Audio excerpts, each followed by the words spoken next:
Hey everyone, welcome back to the channel. So my subscriber messaged me on Instagram and requested for this tutorial. So first of all, I just want to use this opportunity to apologize to anyone who has reached out to me in recent times for a tutorial. If you've been following me on Instagram, you know that I just recently started attending a fashion academy which I won a scholarship to, and that is why I have been busy with a lot of things. Please be patient with me, and as I'm going to attend to all your requests. Thank you so much for understanding. So guys, in this video I'm going to be making use of the measurements of this miniature dress form. In my previous video, I introduced you all to the dimensions of this dress form, as well as I used it to draft a pattern and used it to make a dress. In case you've not seen that video, there's no problem. You can watch it later, but I just need to take note that this dress form is what I'll be using sometimes on this channel because it saves the cost, especially when it has to do with illustrations. I don't get to wear some of these clothes. I just need to show you how to do these things. But don't be worried. Just make sure you keep on watching because I'm going to relate it to an adult size and make you understand how to do it for an adult. So right here, this is the bust measurement I'm working with. This is 17 inches. I wanted to take the measurement all over again, but I remembered I have a detailed video where I showed all of that. So these are my pattern papers now, and now I'm going to get your pattern paper to work with. Just divide your round bust measurements by 4 and then add about 5 inches to it.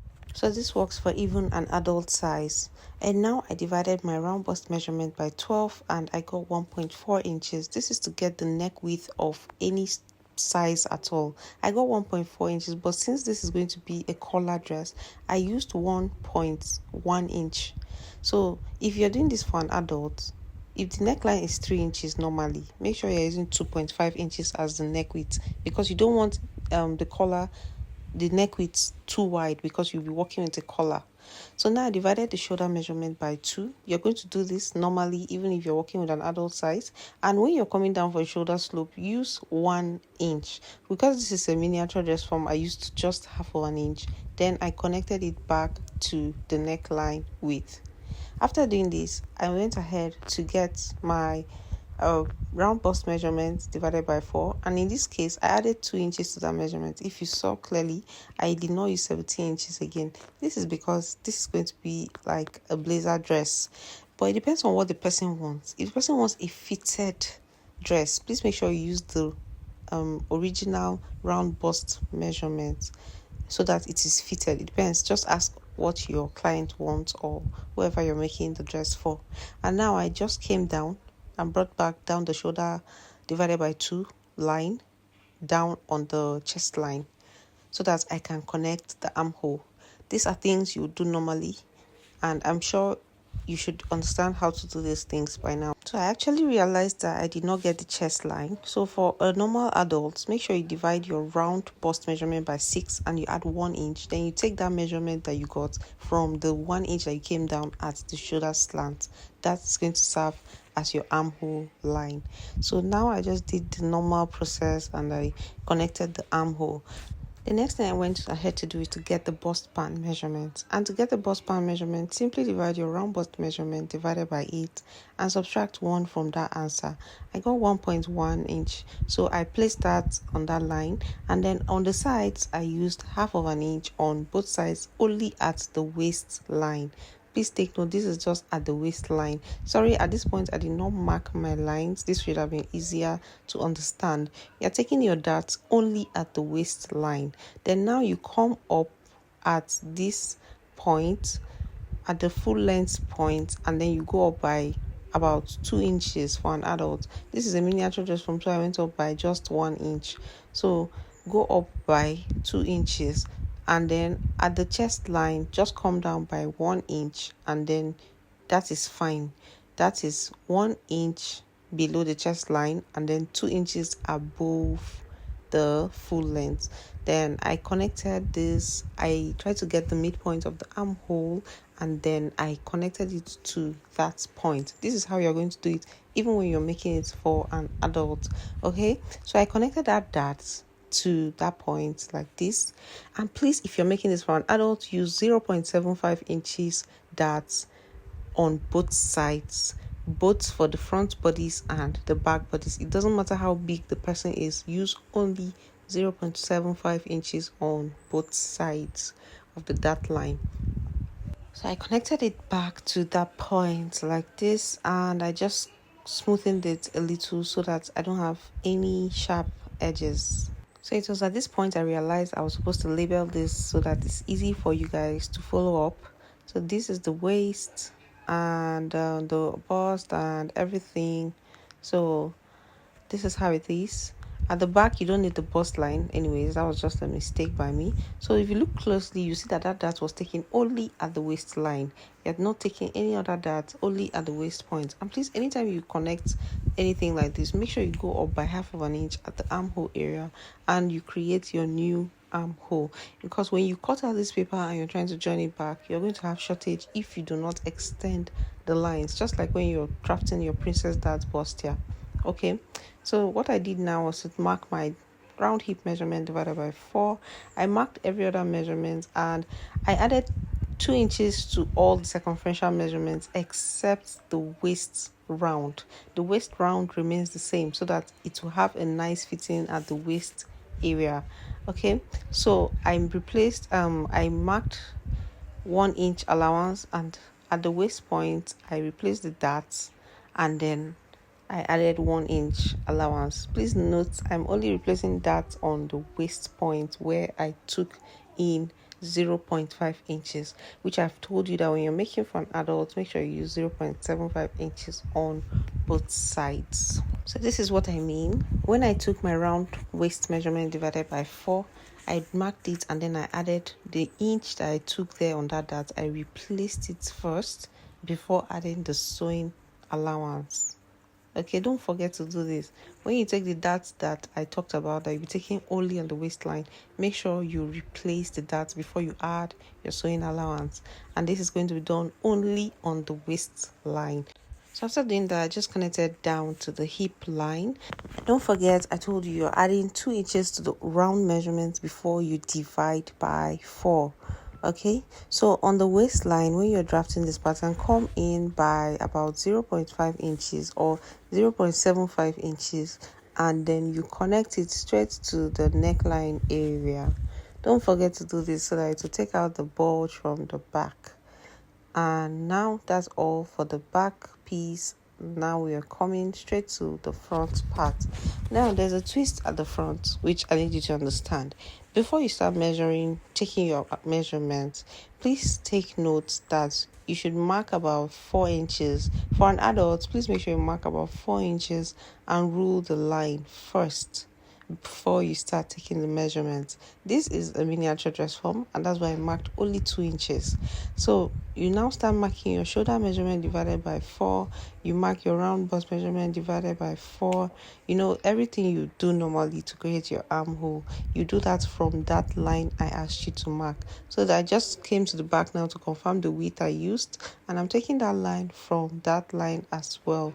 I'm taking the width from that line. Everything you measure will start from that new line you marked. So for the front neck depth, I'm using 1.2 inches, 1.25 inches. This is because it's a miniature dress form. If you're doing this for an adult, please come down by the same amount you used for the width. Just come down by that same amount. I don't want to give you a figure, so you don't think that everybody must use 2.5 by 2.5. There are some people that are very fat, and if you use 2.5 for them, it's going to choke them. That's why you need to use that formula, round bust divided by 12. That's what's going to give you the original round width, the neckline width. Then you subtract half of an inch from whatever you get there. Okay, so now did you see what I did here? At that point, I extended the neckline to come out to that line that I marked. So if you look at this picture that we are recreating, you see that this lapel, that collar, came down to around the chest line. Look at it critically when you are doing this for your clients and take note of where it stops for the person you want to make it for. So I marked that point. I made it to get to about close to the bust point, and from that point I marked half of an inch, which is going to serve as the button area. So please take note, this half of an inch started at the point where I want the lapel to end. So from that point now, I just connected it straight back to that top part like this. So the next thing I did was to take my nipple to nipple measurement, also known as bust span measurement, and then I came down at the bust point by 1/2 of an inch. If you're doing this for an adult, please use 1 inch below the bust point. Then you take 0.75 inches on both sides for an adult. That is 1.5 inches that in total. So after doing that, you come up by the full length of the blazer, not your sewing allowance, the full length of the blazer. Just come up by 2 inches. Then you connect the darts like this. So the same thing I did at the back part. I'm just going to get the armhole and then divide it by 2. And where at that point, I'm just going to connect it down to the darts area. So when you connect, make sure you don't have any pointy edge, especially at the bust point area, so that nothing is looking sharp by the time you are done sewing. Also, don't forget to extend your armhole by 1 inch because you're going to be cutting at that point. So I also took my round bust measurement divided by 4, and I took it. Don't forget, you're taking this measurement from that lapel line.